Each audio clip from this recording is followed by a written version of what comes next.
How long did it take you to pick up on that? And did that come naturally because of your background and interests, or was that something that Jennifer taught you to make sure that you knew? So I would say that a lot of the buildings I looked at personally before we moved here, right? I think I probably drove the realtor that we were using at the time because Jen couldn't be my agent.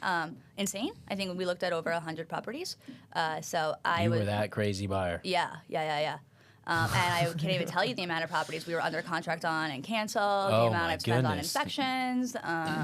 Yeah, I mean, we made our realtor work for that commission check, that is for sure. They might have paid you. Yeah. I don't think she hasn't spoken to me much since then. So.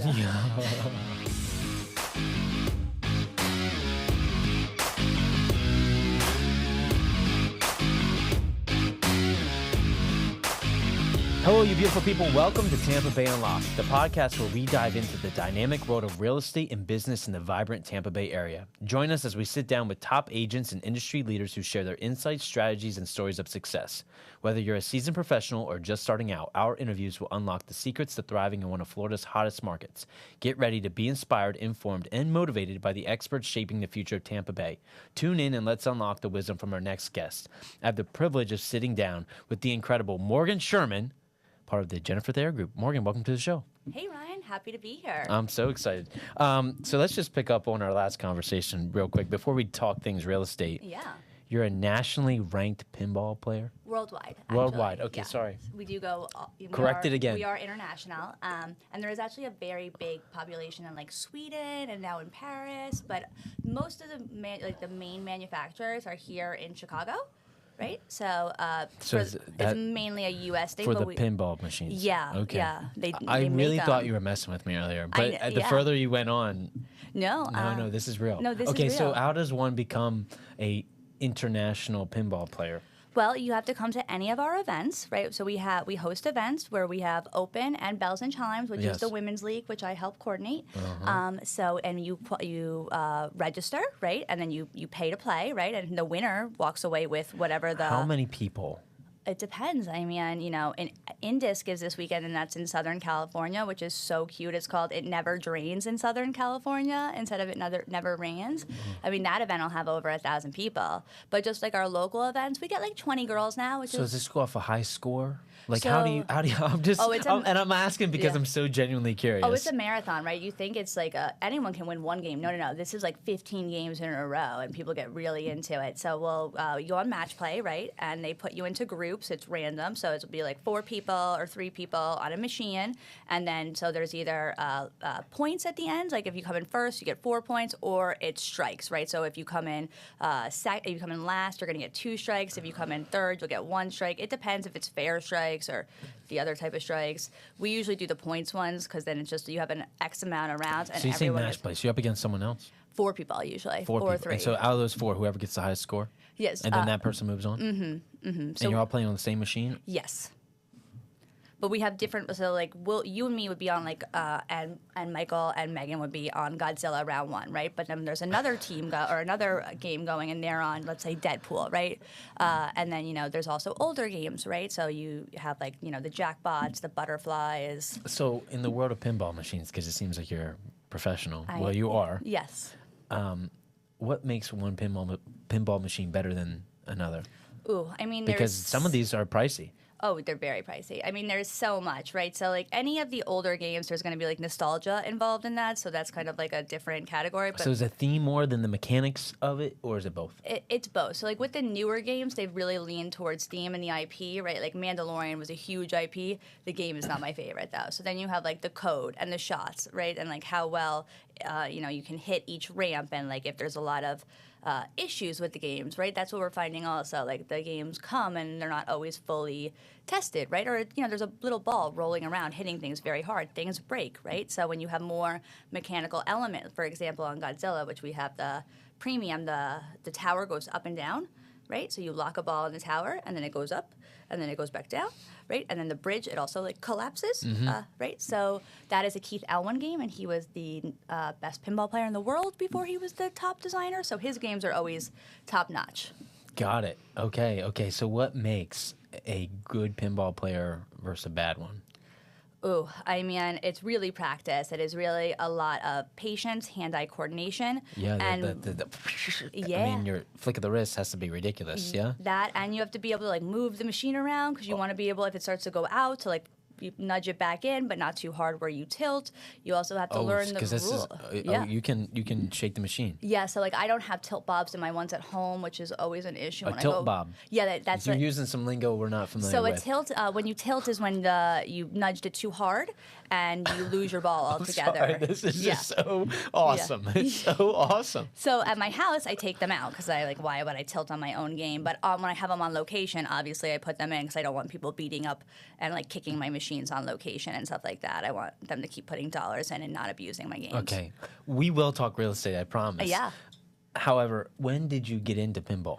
Oh, I think I'm probably now in year 4 or 5. It started probably right during the pandemic is when we... Oh, so this is a new adventure. It's new-ish. You know, my husband always had them growing up. It's not like the family dropped you off at the arcade growing up for hours and said, here's a bag of quarters, see you later. No, okay. I'm a little too young for that. They didn't really have like that many arcades. I don't know. Look, Well, they didn't know if that was a built-in babysitter. No, I mean, so even by like my husband talks about it, he's 5 years older than me going to the arcade in the town in New York where we grew up. But like by the time I was like old enough to go there, it was like in a Nathan's. It was kind of run down, so I don't think my parents would have dropped me off there by myself. So maybe I can't guarantee, but a question about the pinball.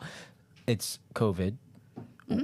Did you have a friend that was in pinball? Where did the interest? Like, how do you get roped into this world? So right before COVID, Holden, that's my husband, asked me to go on a date to this place called the Replay Museum in Tarpon, right? Okay. And he was like, well, I'll take you out for like, a nice drink on the waterfront also if you go do this with me. And I was like, okay. So we go up there and they are a nonprofit museum and they have like 100 different games ranging all the way from 1940 all the way to present day. And I really liked it. And the girl who manages it, and basically it's her shop, Bobby, we became super close friends. We actually became like a little pod during COVID in which I helped her find her first house that they purchased. So that was, a really special moment for us. And during that, we started actually a Twitch stream where we played pinball in the houses together while everything was shut down.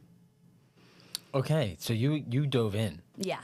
Head first. Yeah. And there was a transaction involved. Yes. I found her an amazing house right in northern St. Pete, not in a flood zone, 3-2 on a 10,000 square foot lot with a detached garage for, hold on, $215,000. Whoa. Yeah, I will never be able to do that again, ever. Definitely not. No. Oh, and completely remodeled. New roof, block home. Yeah. That sounds like a fairy tale. Yes. Well, once upon a time, it was, and they were, so this was like in September of 2020 when everyone still thought the world was going to end. So we were still able to get some of those prices at like good deals right before the market went insane and there was like multiple offers on everything. And okay, so it was just a little early in your pinball adventures, which led to them getting a great deal. Fascinated by that. That's so cool. Well, if you are, I will pitch my husband also because these are all like the games that he takes care of on location. Like I said, Potion Portal, Cage Brewing, the Kava Bar, and I think we're working on getting some games in Golden Isles. So, I love Golden Isles. Yeah, so Jonathan and Angie are good friends of mine. Yeah, put in a good word for us there. We're working on getting our games in. Where are they going to put them in the back? Yeah, they have like a regular like a Golden Eye like the golfing game or something. Do they? Golden Tee? Yes, right. I'm not. Yeah. I just how much I play other games on the words. You're like, if it's not a pinball machine, I don't know. If it's not a pinball, I have no idea how it works, honestly. But yeah, so go to his places. Potion Portal's a great place to go on your first, second, third date. We were talking about that. Yeah, you might check it out. Yeah, you should. Okay. All right, so let's back to business. Yeah. Although I don't want to now after there's there's so many fun questions you can ask. Wait, so how many tournaments have you played in? Oh, I checked the other day. It said 62. Okay, so these are regular occurrences. Yeah, and some are much larger than others, right? So in 2 weeks, do you get a trophy? Do you get like a? If you come in fourth, third, or second, like the top 4 get like trophies and money. Wow. Right, because it's a buy-in, right? So all the money that you put towards the tournament should go back to the players. Some people keep it for like a part of it for the house or the tournament director, which like we don't like those type of tournaments. And where's the furthest you've traveled for a tournament? And then I think I'm done. I mean, we went to Chicago for Expo, but that's also because at the time my husband was a distributor, so like he had to go there. Did he get into the games after, or he was already into them? He had started. He grew up with them, and then he was actually working with a distributor, like selling them. Like if you wanted a new in-box game, and he still does like some of that, but he kind of like ventured away from that more and is more just about putting them on location and repairing games that are local and just really building like the local community for pinball. I'm glad we made that connection. Yeah. He already had that's why he took you there. Yeah. Okay. Yeah. I think I'm done with pinball for now. Okay. Well, so tell me about real estate. When did that journey start for you? Oh, I mean, I would say since the day I was born, honestly, I've always just wanted to be in real estate. I've owned, several properties with my family throughout my entire life. We were always buying older houses and restoring them, which was always a challenge, not going to lie. I grew up on construction sites with, walls missing, stairs missing. It was just not your typical childhood. So definitely very involved from the very beginning. Then I went to law school, right? And I did a few different types of law, and I really couldn't find anything that I was interested in, so I shifted back towards real estate. And in New York, where I went to law school, you actually have to be an attorney when you're doing a closing. So it was just like a natural progression that I would do closings in real estate law. And then when I moved down here, officially, when we got engaged and married and bought our house here, I did not want to take the Florida bar. You also don't have to be an attorney to do a closing here, so challenging to get someone to hire you if you don't need an attorney. Right. Right. And I met Jennifer when she was at St. Petersburg still. She helped my in-laws buy their condo there, which we love, absolutely. And, when she left developer resources and went into traditional residential, she had such a large sphere at that point that she really needed help with some of the smaller and further away properties. And at that time, I think I was maybe 28, 27, something like that. I was new, I was young, and I was just eager, and we just hit the ground running. And I think that was the first year, I think she had 54 million in sales, and we've just gone up and up and up since then. Yeah, across the 100. So it's pretty remarkable. Yeah. So what brought you to St. Petersburg? Oh, my husband's family. They've been here. They've been here. Yeah. And you guys met in New York? Mm-hmm. Okay, awesome. We went to the same high school. Oh. Not at the same time, though. Okay. Yeah. He's older than me. Right, you said 5 years, so you would have just missed each other. Yeah, I mean, technically we're there for a year together, but not like we were like high school sweethearts because I was like 12. Yeah, that would have been weird. That would have been weird. Yeah. No, I was definitely legal when we met. Yeah. Hilarious. Okay, so you moved here, and what was the gap in time from when you got into real estate and moved here? I don't think that I officially was willing to purchase here until like Jennifer and I had that conversation where. Oh God! So it was new, it was like right away. It was like right away. Yeah, I think we bought the condo because he had a rental here that we were like going back and forth to. I sold my apartment in New York. We bought the condo here. We got married, and then I think I started with Jennifer like all within, a month of each other. Because originally, we were at Smith, right, and then we left and we came here. We never looked back. Yeah, no, it's good. No, you're right where you belong. Yes. Okay, but so some people listening, let's just tailor to the crowd a little bit. They might think of like, okay, how did that relationship start with you and Jennifer? I think that she was just somebody that I really looked up to. I just saw this super cool, fun lady. She'd be like longboarding down the street. Just like really one of a kind, right? And she had a really good relationship with my family as well. And it was just, it started as friends, right? I didn't think that I was ever going to move here full time or that I was going to do any sort of actual real estate sales here. When I originally moved here, I kind of thought that this was going to be more of like I'll be a housewife, or it'll be a much more laid back type of lifestyle than what I was doing in New York. That was kind of what we were thinking. And then I got bored, coming down and not really having anything to do during the days. And Jennifer and I were, we had been talking, and she was explaining to me that one's going to be done, and she's not going to move on to the next building that they're building, that Coulter was doing, which is obviously Saltaire. And then she wanted to switch back to more traditional residential. And that she probably needed somebody to come help her. And originally, she was thinking she needed someone more like behind the scenes, for like paperwork type of stuff, which we obviously have JJ, who also left Smith with us. And she's amazing. And I'm so glad that JJ does all of that because she knows every single part of the contract. Anytime there's an update, especially with all the new laws with BBAs and NAR settlement, it is so amazing to have someone who is so on top of the ball and has seen so much in real estate over the past 20 years. That way, any question we have, she has the answer. It's like having your own little personal Murray. And yeah. No, it's true. So, I've had the privilege to walk through some condo buildings with you, and your attention to detail and the amount you know about the buildings is remarkable. How long did it take you to pick up on that, and did that come naturally because of your background and interests, or was that something that Jennifer taught you to make sure that you knew? So I would say that a lot of the buildings I looked at personally before we moved here, right? I think I probably drove the realtor that we were using at the time because Jen couldn't be my agent. Insane. I think we looked at over 100 properties. So you were that crazy buyer. Yeah. And I can't even tell you the amount of properties we were under contract on and canceled, the amount I've spent on inspections. We made our realtor work for that commission check, that is for sure. They might have paid you. Yeah. I don't think she hasn't spoken to me much since then. So.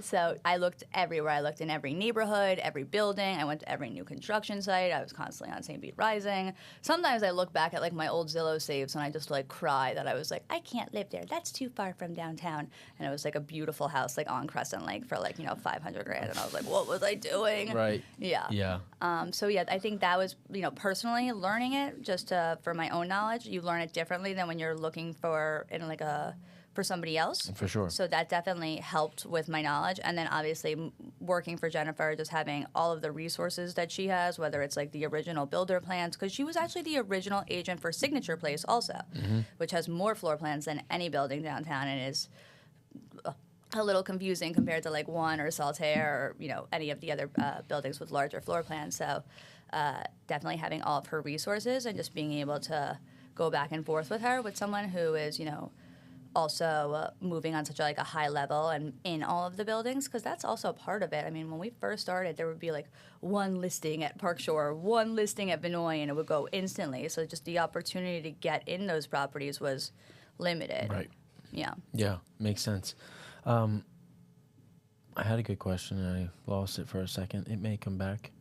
But one of my first jobs was at like the New York City planning department with like planning and zoning. So I've always been like very into like how buildings are constructed and like the permitting process. So you have really been involved even in the early days prior to coming down here. Yeah. That's quite unique. What do you think the hardest thing was? That was my question. Was it? I told you would hear it. I did. I tried to put it on Do Not Disturb. No, it's okay. I'm sorry. It's all right. I thought I was making sure. Being in the game, folks, the phone does the thing. Is it all right? No, it's okay. I thought I put it on Do Not Disturb. Oh, it's fine. Maybe someone called twice. Maybe. Maybe they figured out how to hack through. Yeah. Sorry about that, everyone. No, it's okay. Remember earlier when I said about distractions? I know. I'm the distraction. Yeah, I'm the worst. No, it's okay. It's so fun. So the hardest thing getting started, was it being new to the area? Was it the pressure of working for a top agent? Tell me about those early days. I don't think I ever felt the pressure. I mean, Jennifer has always been like so kind and understanding, and I really couldn't ask for like a better boss. She hates when I call her my boss, but that was also a big part of it, of having someone when I was working down here that I could trust and I could talk to about literally everything, and I know fully supported me. So that, I mean, she has always been my number one supporter, and if anyone has ever had, a problem or said anything, not that I wasn't doing correctly or, came for me in some sort of way, she was, right there. Her and JJ both were the, there to have my back, so I love that, absolutely. But I would say the hardest part was, probably when the market wasn't where it was now, right? So I think that the properties were sitting a little bit longer and, sellers were anxious and the buyers weren't there, and St. Pete just hadn't fully taken off the way it has now.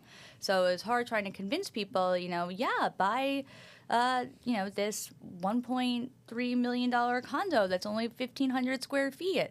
Where like today, I mean, people would jump for that condo at one, right? So it was just, I think that was probably the more challenging part. And we're kind of starting to see a little bit more of that again, where like properties are sitting a little bit longer. We have to get a little bit more creative. We're doing more open houses and more brokers opens and more events and more marketing, where, previously there was a line out the door to who could get this condo. Yeah, so how has it been adapting to that new market? Like I always think about how when back in like 2022, 2023, or more 2022, there were probably, I don't know, 10 luxury condos on the market at all times. There's more condos in Saltaire right now for sale than there were on the entire market previously. So there is definitely more competition. There is definitely more inventory, and the buyers are just fewer, I would say. So what do you think the strongest draw is for people to move to St. Pete and live in a condo building? Oh, I mean, so if you want to, besides the fact that Florida is normally so warm and beautiful, I don't know what's happening this week. Today we're in sweaters. I know, right? Yeah. I brought the snow with me, but no, I would say that if you, besides it being great for tax purposes, right? Being able to not have income tax is definitely a major selling point for all of my New York friends up there. Absolutely. And just the low maintenance, right? Like what is you can see the water, you have the walkability of downtown. St. Pete in general offers something that it's so hard to find in any city across the country, right? I always joke that it reminds me of a clean Brooklyn, right? Because you could walk out your front door, you have amazing restaurants, museums, you really have the culture and the arts and the just a small town vibe that I just love so much. And then you have the low maintenance, right? So during the summer, you want to go back to your house up on the lake in Chicago or New York, you don't have to worry. Like, is there going to be a storm? Did I bring my furniture inside? Is my roof, going to be secure? So I think that the condo really just gives you the best of both worlds, where you're able to be in the action, but when you want to leave, you just lock your door. That's a great selling point. You may be biased. It might be a hard question, but what's your favorite building? Oh, one. There's no question. It's the North Star of St. Petersburg. Why? Well, it's the tallest building, and it's like dead center, right? So if you what else? If you're ever lost at night, drunk, walking home from the bars, you just look up and you see one, and you'll find your way home. This is true. No, besides that, their amenities are superior. There's no other amenities or amenity level in St. Petersburg that comes close to it, right? The pool, the fitness center, which is honestly really important because we don't have as many gyms downtown as we used to. So if you are really into working out, that fitness center, you could be in there for hours and it's always just spotless, and you always get whatever machine you want, and it's perfect. Besides that, there is like a real strong community there. The building really cares about it. You have people there who are full-time, and you have people there who are part-time, and everyone there genuinely cares about the building and wants it to be the best building that it can be. And they don't take no for an answer, right? The residents there are not willing to accept anything less than perfection. So they are always working to evolve, always working to make sure that their building is meeting all of the standards, whether it's the new regulations that we're seeing for condos in Florida as a whole, milestones, SERS being fully funded, just having enough parking for every resident is also a big thing. We're seeing now where developers are only offering you one space and you have to buy a second space, which is outrageous to me if you have a 2,000 square foot condo, or I don't even know how they could sell a 3-bedroom condo with only one parking space. Yeah, it doesn't make sense to me. I feel like that should be against the code, but that's another thing. So. Yes. Well, you can tell you're well knowledgeable on the building and downtown and thinking about regulations and permits and all that stuff. I understand you like to study hotels. I do love. I used to love to travel. Unfortunately, I don't get to travel as much anymore. Yeah. But I do absolutely love hotels. Yes. Yeah. So, what's the best hotel? Where are we? I know that's a hard question because where are we going? Well, that is the question, right? Where are we going? Which one's sticking out to you? Like, what is it about hotels that you enjoy? What's a high level hotel? This is the Morgan Sherman show now. Yeah, well, so it really depends what you're looking for. So, I'll go back to when I got married in Hawaii. We eloped, and, I was like, I'm only getting married at the Four Seasons, right? And my husband was like, well, can we just, look into some other options maybe? I was like, it's the Four Seasons or it's nothing. And I'm so glad that we did, because the Four Seasons in Maui is basically an official day camp where the people just let their children go insane. And this is one thing that you should always know when you're looking at hotels. If it has a slide, it is a day camp. If it doesn't have a slide at the pool, it will be more of an adult-like pool. So we actually got married at a smaller boutique-style hotel called the Andes. And there's only a handful of them. They're actually like a Hyatt property. And it was amazing. I think Adam Sandler was there during our wedding. Wow. Yeah. I always joke that he was the one person invited. So, absolutely stunning, right? Overlooking the water, 4 infinity pools coasting down into each other, beautiful cabanas where they just brought us everything you could have ever wanted, beautiful suites. Also everything was planned for us, right? We had, her name was actually Jennifer as well, and she was our wedding planner and our vacation planner. So I'd be like, Jennifer, we want to go surfing today. And she'd say, okay, we have surfboards ready for you at, this beach. Please go down. Or we wanted to go UTVing through La Hene. And they're like, okay, we have a car for you. This is how you get there. Are you sure you want to drive? Because my husband wanted to drive. We can send a driver for you, right? So always super important to make sure that you nice. have that full concierge. Especially when you're in places like Hawaii or Bora Bora, where you want to really get out and see the island, but you don't know it unless you know it personally, right? If you're with a local, then that's fine. But if you don't, always make sure you have that concierge to help guide you. There was a reason why I asked that question. You led exactly where I wanted you to go, so thank you. Just in terms of high level concierge experience, it's something I've noticed that you guys on the team do for your people. Yes, that is really, I think, what separates us from some other agents is we will really take on a lot of the things personally, whether it's scheduling inspections or meeting appraisers or meeting stagers or going over just personally to make sure that the cleaners did what they were supposed to, having furniture delivered. There really is no end to our spectrum of the services we're going to provide to the client, because at the end of the day, this is the most important purchase of their life or the most important sale of their life, and we're going to make sure that everything goes seamlessly. What's the craziest thing you've had to do that you can share? I mean, we've had a few pretty crazy ones. I'm going to say that the craziest deal that we had, though, or the situation it was a good family friend of mine, right? And the property went on, we didn't put it on the market. We had somebody who wanted to purchase it already. This was back in that 2021 era. She is an amazing woman. She had moved out already to a townhouse downtown, and she hadn't turned her water off. So she calls me hysterical that the refrigerant line cracked and flooded the entire first level of, or I guess there was only one level of her house. So I had to basically go to mediation as an unofficial attorney, which I hope the bar doesn't see, because that would be very not allowed, and fight citizens to make sure that they would transfer the claim to our buyer, and so that he could take over and we could finish the whole restoration of this house, which was a huge undertaking, honestly. I have no idea how we were able to get that all done and closed, because we had to keep doing extensions for the closing, because we obviously couldn't close on the property with an open insurance claim and water damage and the entire house. I guess, now there's so many properties that look like that with the drywall ripped out and the flooring ripped out and everything on the front lawn. But this was, pre-Helene. Right. So that's unfortunate, the things that happen in closings. It's funny because being an agent, when you sign up to do this, or you run into so many things you're doing now that you never thought would be part of it. I'm sure that was one of them. Well, I mean, I think in one of our first deals, I was working with one of JJ's good friends, and we were seeing this house, and it was awful, honestly. And he was like, okay, the lockbox is on the back door. And I go to the gate, and I can't open it, right? And it's on 30th Avenue. It's rusted shut. So I'm like, okay. So I just to get a little running start and jump this white fence on 30th Avenue. And people are driving by, and I'm side kicking over to get to the Supra. And I was like, yeah, you gotta do what you gotta do. Yeah, not the first time I've hopped a fence, honestly. I don't know. I haven't had to sneak in any cat doors either, or dog doors. Oh, I had to dig a hole for the inspector to get under the house the other day. That was a thing. I was really upset because I was wearing these nice boots, and I was like, you guys could dig. There was like 2 big guys standing around watching me dig this hole. Because they wouldn't do it. They just did. I don't think they just wanted to go under the house, honestly. And you're like, I'll dig a hole.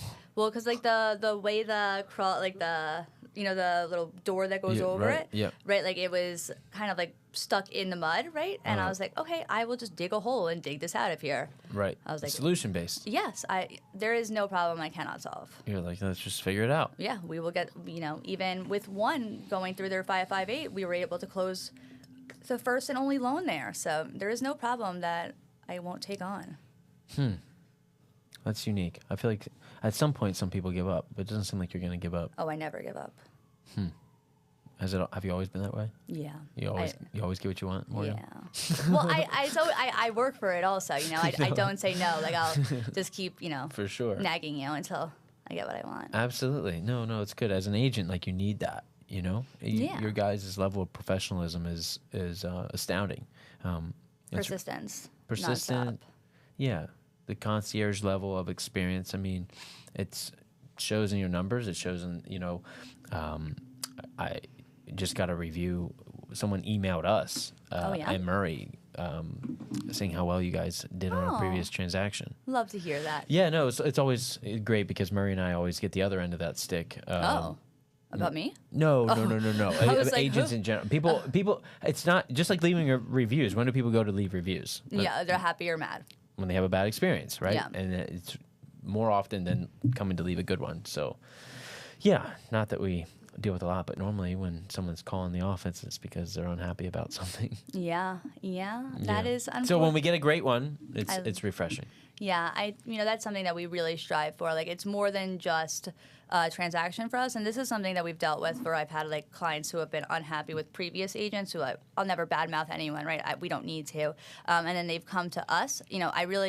This experience is more than just a job for me. I'm not doing this for the commission check at the end of the day. I'm doing this to make sure that everyone that we're working with is well represented and protected and that their assets are protected, because this is really most people's largest asset and most important asset in their life. So it is, you really have to help guide them, especially and whether they're first-time home buyers or seasoned investors, that you have to make sure that you are guiding them through every step of the process, because they might not be as familiar with every area or different insurance or new regulations. And if you are not with them, helping them through their due diligence period, you are failing them.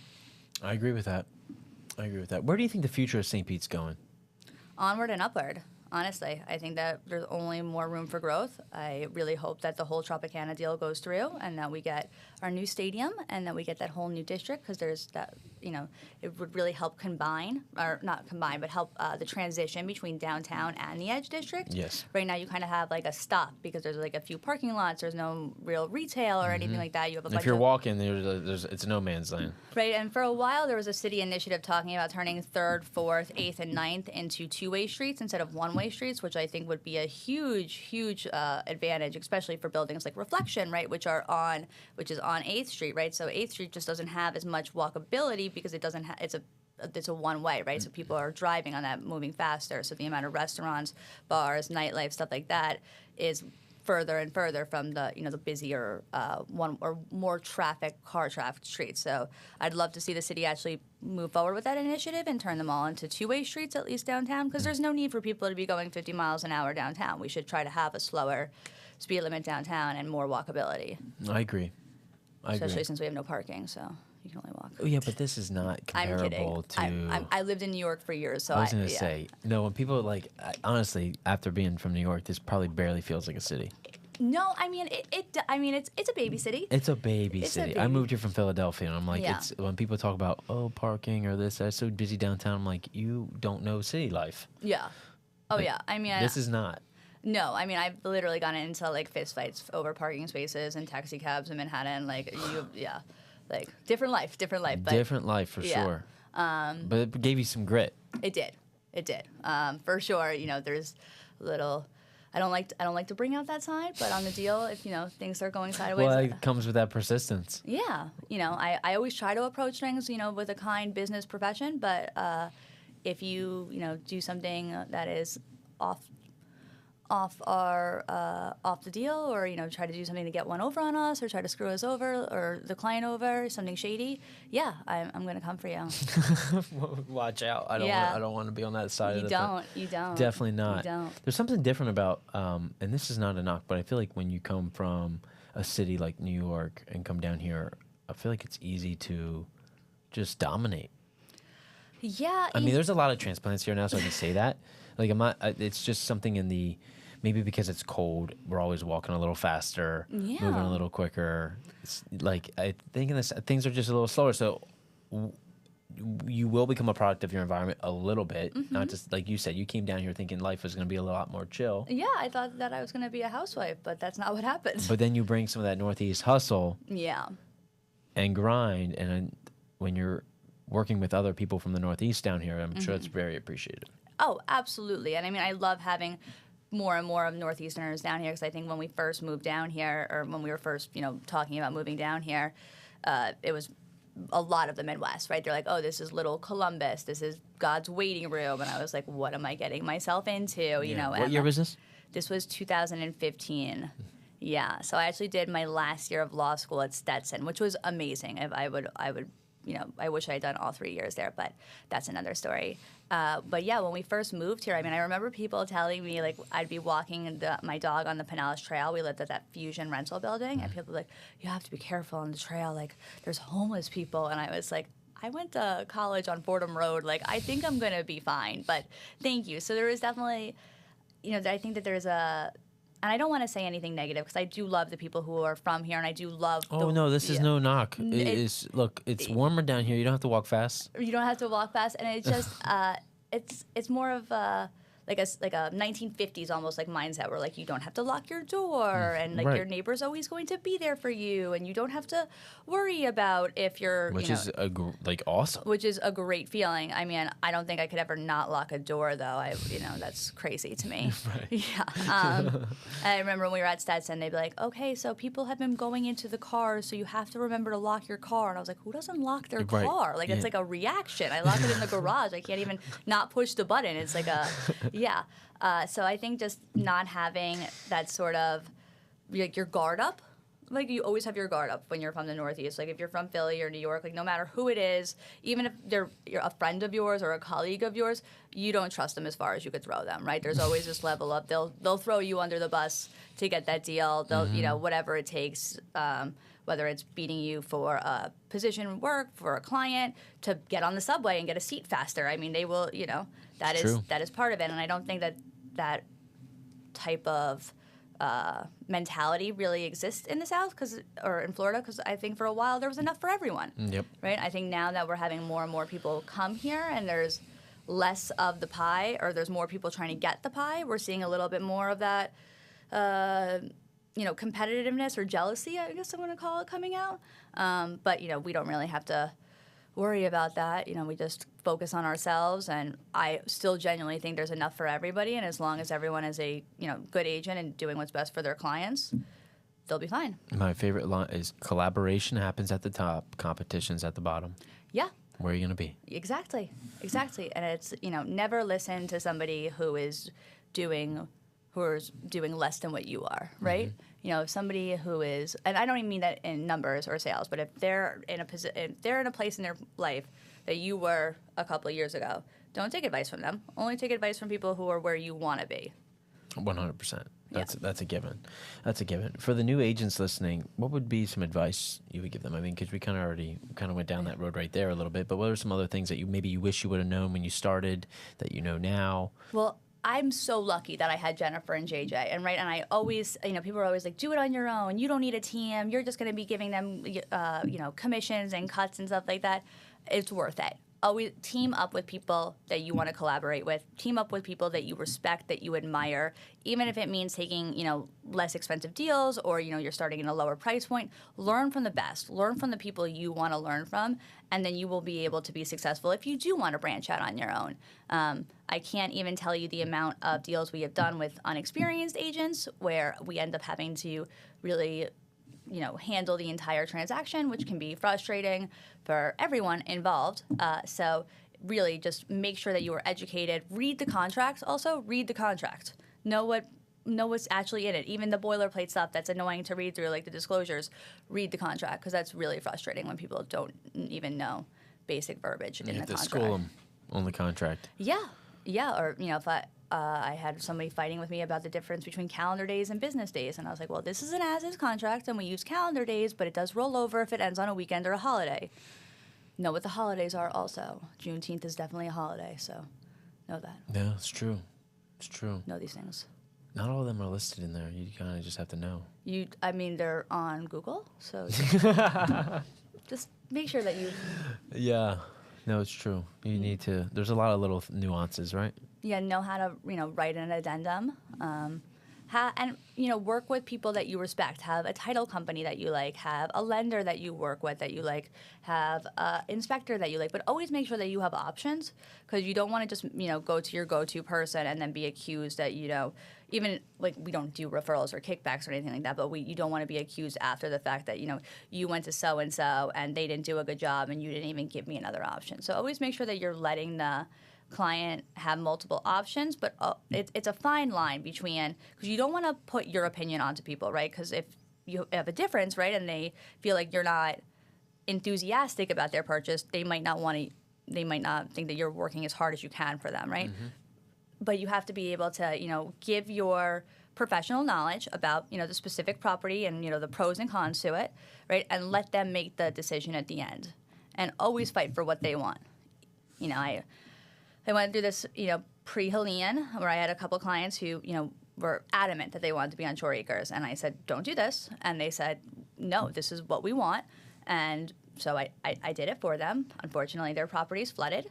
And, they said that they probably should have listened to me. But dang, that's tough. It's tough. It's really tough, especially because, like, the two of them, these properties had never flooded before. They were older, though. And they were all first level.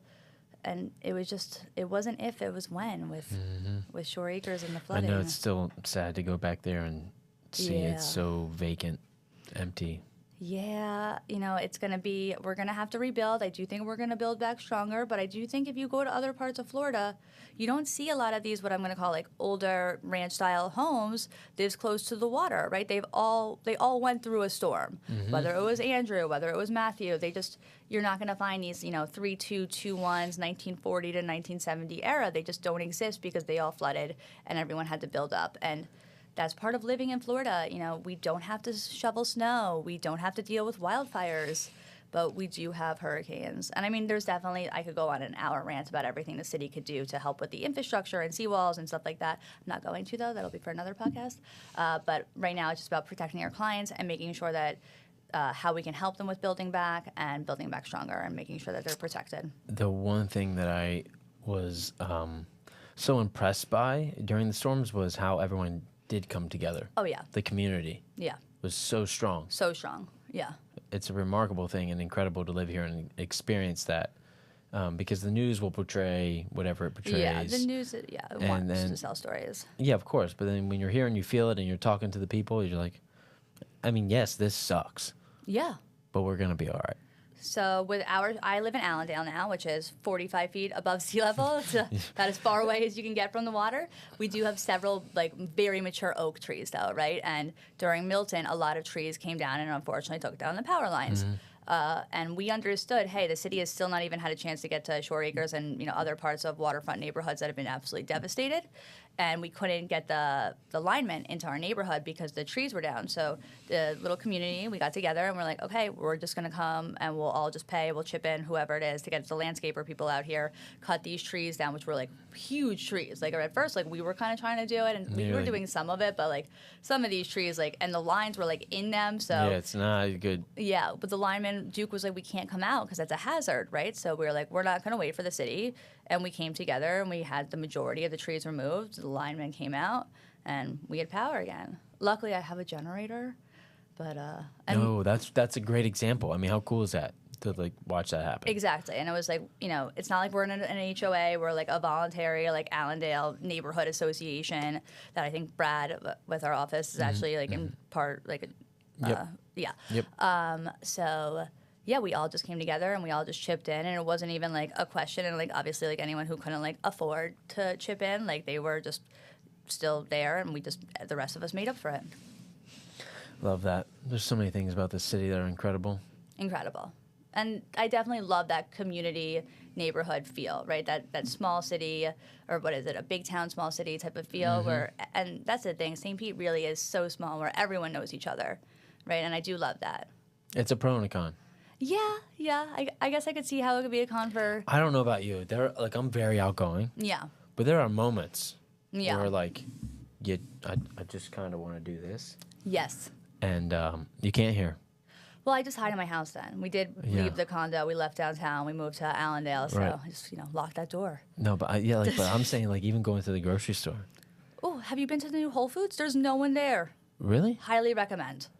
I just heard, just one of my friends was there last night. I forget about it because I don't drive up that way often, but. No one's ever there. Really? I thought it was going to be slammed, like Yeah. Trader Joe's. No. You know why? Probably everyone's doing, I don't know what they're doing, but there's having no stuff one delivered. there, and it's really not that much more than Publix, and the Right. quality of produce No, that you're it's way getting. better. It's way better. Way better. So It's just a matter of driving another 10 minutes. Oh well, I moved to 30. I'm right off at 38, so now I'm so spoiled because I just, everything's. Are you downtown? Yeah, it's 2-minute commute. Yeah, I used to. I mean, that's what I miss. Even when I was coming here, I was like, ugh. I Yeah, have to I'm get just so spoiled. If I have to drive 12 minutes, it feels far. No, I get that. I get that. But But I will. I mean, obviously, show a house or do whatever. That's different. oh yeah, I mean to show a house, I've driven 2 hours in traffic to Longboat. Whoa. Yeah. You get it done. We do get it done. We get it done. Gets that concierge. And they're amazing clients who I loved with, and I made Jen drive, so they made fun of her driving the whole time. Oh, were they in the car? Yeah. Oh. I How do you admit- feel about that? Putting clients in the car. Oh, so before they get in the car, I admit to them that I am a horrible driver. I grew up in New York City, so I didn't drive as much as the average, person, right? So you are basically risking your life getting into this car. It is a very big, secure car, though, so with lots of airbags. And So we should be okay? you should be okay, but just know that I am a horrible driver. So You set the precedent. I set a precedent, and then it really can only go up from there. Short of me crashing into a car the other day I was at a showing, and I was waiting for the buyers. And I have this new car, right? And the park button, you push a button when you're it's not like a traditional one, right? Yeah. And I didn't push it, and I looked down for a second, and then I looked up, and I was in their garage door. I had to buy them a new garage door. Oh, no. And then a month later, their house flooded during Helene, but at least they got the new door. They got a new door. Yeah. Oh, Morgan. Yeah, that was a bad one. No. That was a bad one. I can appreciate you sharing that, though, because it's real. It's real. It's real. It's I not- went into the house hysterical. The agent's "Are you okay? What happened?" I was I'm so sorry. Wow. Well, I bet you won't. You triple check that button now, don't you? Oh yeah, no. There's a different button I can push now, the emergency brake that I always do. Yeah. You're now it's a 2-button process. Yeah, it's a 2-button process. Absolutely. Yeah. Okay. Well, that's not fun, but at least you know. Well, you know what? It didn't even leave a smudge on my car, so. All right. Well, at least you only had to pay for the door then. Yeah. Better than the deposit for the insurance to come Oh, I never go through insurance. Right. I just have a body shop on 16th. take care of it. Yeah. Morgan, it's your birthday. We're in St. Pete. Where are we going to go eat? Ooh, okay. I mean, so I do venture, this year for my birthday, I ventured across the bridge. Crazy, I know. I right? guess, this being Tampa Bay Unlocked, Yeah. we can talk about the whole Tampa Bay. So I'm St. Pete bias. So. I mean, I'm St. Pete bias also. However, for my birthday this year, we stayed at the Edition, Nice. which was amazing. They gave us a little upgrade and everything, and they took us in the punch room and the blue room and all the rooms. What's right? the blue room? They have 2 different nightclubs, lounges. Okay. So I've only been there once, so I don't. Well, did you get your picture on the stairs? Oh, no. No. No, I'm not that basic. Oh man, I mean, that's everyone's dating profile picture. That or I don't know that dudes are doing that. Are they not? Okay. And I'm Just not girls. on any of the apps, so it's okay. You're married, so. I mean, Tinder didn't even exist when I met my husband, so I have to live vicariously through you. No, not me. I'll get you a picture on the stairs. Yeah, well, is that what we're missing? So the blue room, so there's a club involved. And it was beautiful, right? But then we went across the street to Bouillon, which is I've been there. You've been there? Okay. Love. That is definitely one of my favorite restaurants. it's good. Yeah. But if we're St. Pete, I'm probably going to go to Fortu. Okay. I do love Fortu. I mean, when they had the miso black cod dish that Nobu does so well. Absolutely amazing, right? And now I also if we're going to talk dates, right? Because all my single people out here that I'm living through. Yeah, we're going to play pinball. We're going to play pinball. I'd love to do happy hour and drinks at the Juno and the Peacock, right? I don't want to do a full dinner because that's too long, hours of getting to listen to someone drone on about themselves. But just sit at the bar, get a couple of drinks, get a couple apps, and you could decide then oh, I like this person, well, let's get a table, or this is wrap this up. Yeah, we're gonna wrap this up, and we're on the way out. That's fair. Yeah, but I mean, if we're gonna do something more casual, if you want to get to know someone and before they feel what your commission checks are, something like trophy fish or babas. Yeah, those are great. Those are great. Yeah. What about you? Where are you going on the weekends? Where am I gonna run into you? Bavaro's. I do like Bavaro's. Love Bavaro's. Love Bavaro's. All the staff there knows me. Yes. Order the same thing all the time. What do you order? Penne al vodka with chicken. Go for it. House cab, and then for dessert we'll have an affogato. I like it. I like it. And we might get the meatballs as an appetizer. Oh, I like meatballs. What's that? I do love the meatballs. yeah. But Taverna Costal, their meatballs are second to none. Going there tonight. I love Taverna. Their prosciutto spicy honey pizza. Mm-hmm. So good. So good. I do like Juno Peacock. That's great. I also shot my friends Debbie and Ron at Seoul, St. Pete. Oh, love Seoul. Yes. Love them. Love. Love them. That's a really good spot. And then you can go right to Three Daughters and play some pinball. They have pinball in there? Oh, yeah, we have 10 games there. Oh. But they're our old partners, and they are in the main space. So if they are ever having a concert or it's raining, not the best time, or if it's too hot. Yeah. They used to be back in the party room, but then they got rid of that. Okay. See, you know all the tricks. I do you wear a sweatband? Is this how serious is the gameplay here? I always want to get matching tracksuits, and I have my husband and his best friend will come with me. So I have a coach and I have my husband there. You have a coach. Yeah. Oh yeah. I have a whole thing. I'm way more interested in learning about the pinball. I want to come watch you play. Come anytime. Like I said. No, when's the next time? Well, Don't tease me. Okay, I mean, it depends. So we do open and women's. I always go to the women's. I try to also go to opens, but I can't always make it because I have a very demanding career, if you didn't know. And clients don't like hearing all the bang, bang, bang, bang, bang in the background. Yeah, you're hold on, new high score. I know. I'm like, someone just hold the ball for me. I'll be back in 2 minutes, right? And they're like, we're gonna set a timer, Morgan, and if you're not back by then, you forfeit this round. Yeah, so you gotta time it correctly. Right. But no, I think so. Galentine's Day is going to be February 16th, I think, but that's in Tampa. So I mean, you're not gonna catch me at that one. You don't ever go. What do you do when you have to fly?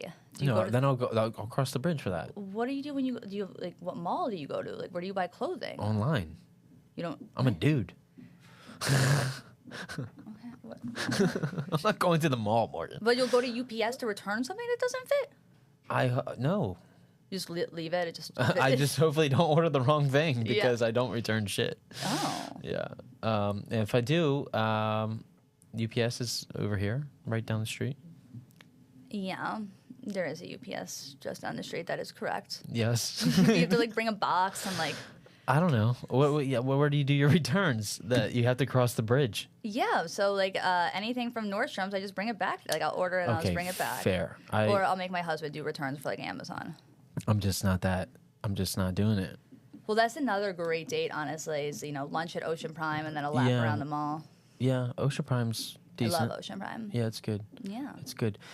For a chain, it's pretty good. It is. It's funny when we call it, because I feel like St. Pete has worked so hard to keep chains out, right, and to keep it mom and pop. Do you want to get me started?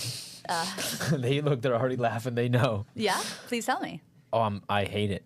I don't want any chains on Central. I don't want any. I mean, there's a difference between a chain as in Dunkin' Donuts and a chain as in a Bloomingdale's. I would love for a Bloomingdale's to open at 400 Central. How do you feel about Melting Pot? The cheese place? You make a face you're not even aware. The dipping thing? Yeah. There's one going in on Central. Yeah, I mean, I spent summer in Switzerland, so my level of fondue is a little bit different than the average. Morgan, this is my point. Yeah. So again, let me ask the question: how do you feel about melting pot? This is my one controversial I've never thing. been to one. But it's going in on Central, at like 6th and Central. Yeah, I think I drove by that the other day, actually. Yeah, it doesn't How belong. long will it last, though? I don't know. And, like, I'm not trying to knock anyone's business, and I know people put money up, but, like, you just screwed up. You just screwed up. I mean, it could I hope I'm wrong. melted hot cheese in Florida, like, is that going to work well? It just doesn't. Put it on 4th Street. It was on 4th Street. It didn't Go make it. Go back there. It didn't make it. Well, what makes you think it's going to work That's on what Central? I'm saying. There's so many restaurants that open What about and Sweet close. Green? Oh, awful. I literally, like, they don't have spinach as an option. Why would I will only do, like, very green leaves in my salad. I won't, who wants romaine lettuce? Why would I do that? I agree. Yeah, no, that's not healthy. That's just like eating, like, McDonald's. Just disguised. Well, that's on Central now, too. McDonald's? No, Sweet Green. Jesus.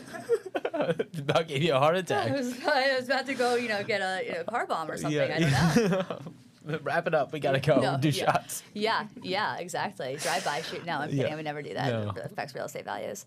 No, I really do love the amount of local businesses, right? Like, Yes. I'll always support, like, my girls at Ash. I love that boutique. It is amazing. She gets a lot of great clothing, whether it's, Free People, Elf Space. But, I mean, I need a Bloomingdale's. Who do I have to talk to get a Bloomingdale's? Well, I'll be interested to see what goes in the bottom of 400. So I actually know them well. One of their top consultants belongs to the same country club as my dad up in Westchester. And they, originally they were looking to try to, maybe partner with a Marriott hotel. That never came to fruition, which we also need more hotels is a thing. Like, we've worked so hard to keep chains out. We don't have, like, a JW or a W or a Waldorf or... Well, I mean, that's a residence. It's not a hotel. Oh, yeah, true. I didn't read the whole project, to be honest. I was so excited when I saw Waldorf, and then I saw residences, and I was like, oh, but, like, still excited because, love the expansion. Right. But I would love a really 5-star hotel. And Yeah, but the last hotel to go, well, have you been to Moxie yet? I have. It's very nice. I mean, I'm not saying it's not, but it's like the most recent hotel that's open. It's very nice, right? It's beautiful. It's great having more building up in Central, the Grand Central. And their bar area Edge. downstairs is pretty cool. And the rooftop Sparrow is... Yeah. I haven't ate there yet, but I did go up there for a drink. It was quite nice. It's very nice, and I've never want to bash it. I'm very happy that we have that. No, but there. this is what... You're a hotel connoisseur. Well, and it's also when I have, like... Even my dad coming to town, he's like, well, where am I supposed to stay? And I'm like, well, you stay at the Vinoy. And he's like, what's that? Like, Right, because it's a local... If you're not from here, we need something that kind of helps with our name recognition sometimes. And I think there's a big difference in, a fast food chain and a 5-star resort. Yes, and I wonder if we had that kind of draw, that's when we would start to lose some of the appeal that's here. Maybe, but I mean, people would say that we've already lost some of the appeal that's for here. sure, and it's going to change, but I think in terms of the rapidness. I don't know. This is a good debate and conversation because I think that's the benefit to having Tampa. Yeah. Where you won't go. I won't go. I don't need to. I'll stay at the Vinoy. It's fine. The Vinoy is great. I love the Vinoy. No, but my point is, like, I like that it's not, there's character in coming to a local place. Yeah. There's benefit to going somewhere to where you know the level of service and you can expect it because that's it's more we just don't have, like, your options are the Vinoy or the Hyatt Place. There's no in between. It's true. I mean, now we have, like, the AC, granted, but there's no in between a corporate like business type hotel like the Hyatt Place and the Vinoy, which is our most exclusive and honestly sells out relatively fast. If you don't book that ahead of time in season, you are not going to get a room, which is an issue. So we need more. If we are going to have a stronger tourism base and the tourism brings these buyers, we need to have places for them to stay because we also do not allow Airbnb. Right. Well, in Pinellas there is a ban on rentals less than 30 days. 100%. City does not do a great job at enforcing it. Right, because it's really just your neighbor snitching on you. They'll still take the tax money. Yes, they'll just put a fine on your house at closing that has to be paid off. Yep. Whole nother debate. for another day. Yeah. No, the city's great, but I do see your point. Well, and I just think there's other areas that we could really like be working on growing, right? You know, I feel like there should be more restaurants going up and down 4th Street and, you know, the new 9th Street corridor. Like they're really working with the bike lanes to kind of so you have that connection between downtown and the neighborhoods, so it's easier to get to, you know, Crescent Lane. And there's more stuff opening along the trail. Yeah, absolutely. I mean, because that's the thing, we're going to keep pushing out, right? When I first moved here, Central Avenue, the restaurants were like boarded up. There was, you know, they couldn't rent them, right? The city was offering initiatives like, we'll give you $100 rent to open your business here. Obviously, that worked, right? So let's keep doing that. Let's keep doing that across St. Pete. Let's do that in Western St. Pete, up and down Central, all the way to the beaches. I'd love to see some better sort of transportation besides the Sunrunner, but they thought it was a good idea. No, and it was. I would just like to see more, right? Especially since we're trying to be more like a walkable city. I'd love to see like those, like what do they have in like Miami? That like little train thing that's up in the air that's like white. Do you know what I'm talking about? Yeah. Yeah. What's that called? I have no idea. Yep. Yeah. Fair. We're there. Morgan, we could go on for hours. I could tell. I'm like biting my tongue on some things because I'm like trying to stay on topic. I know. But I appreciate you. You shared so much great knowledge. Yeah. Well, this was so fun. I'm so glad Jen was like, you have to do this. And I'm so happy I did. No, I'm so happy you did. Gosh, you had me laughing and cheeks hurt a little bit talking about pinball. I can't wait to dive into like, it's so cool and genuinely to learn. Like, if you would have told me today, you're going to learn that there's an international pinball championship and that one of your agents is involved in it, no way. Right? And I would have been the last one that you guessed. I 100% would have been the last one that I guessed. So it just shows that life is full of surprises and it's unique and cool, and that's what every day is for, right? Well, that's the great thing about real estate is like, you know, we have so many different people who have so many different backgrounds, right? So never judge a book by its cover and always get to know people because they're always going to be interesting. But before we end, I'm going to do some shameless marketing. No, please. We do have an open house this weekend at Saltaire. This won't come out before. Oh. Sorry. Well, so anyway, bring your... Do you have something that's like 3 weeks out? 3 weeks out.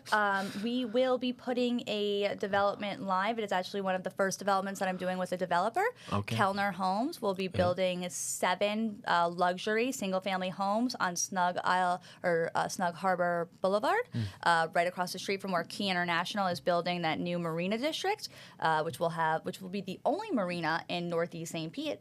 If you did not know that, because I had to look into that. I did not. And it will have over 250 boat slips, both dry and wet, for the public to access. And we are working to make sure that these houses will have access to that. So very excited to be working on that project with Kellner. They're going to be really stunning, luxury, built to every hurricane impact standard that you could imagine. So love that. Yeah. Amazing. Yeah. Amazing. For the dedicated fans of Morgan that are still here listening, so that we know that they're still here, what's one word they could comment below that you have to give them? So I need one word that your real fans can put in the comments. One word. One word. I don't know. Ice Princess? Oh, we can take it. It's 2 words, but we'll hyphenate it. Yeah. Yeah. Ice Princess. Yeah. Ice Princess below. I thought you were good in the pinball game, but love it. Yeah. Love it. Love it. Yeah. With your necklace today, you are the Ice I Princess. am the Ice Princess. Well, it's cold out. I brought the snow here. Yes. Oh, too good. Too good. Everyone, I appreciate you watching. Thank you. We'll put Morgan's information and email. And all of our active listings in the comments. Sure. Share with a friend, like it, comment, subscribe, do all the fun stuff. Appreciate all of you for watching, and we'll see you on the next one. Thanks, Morgan.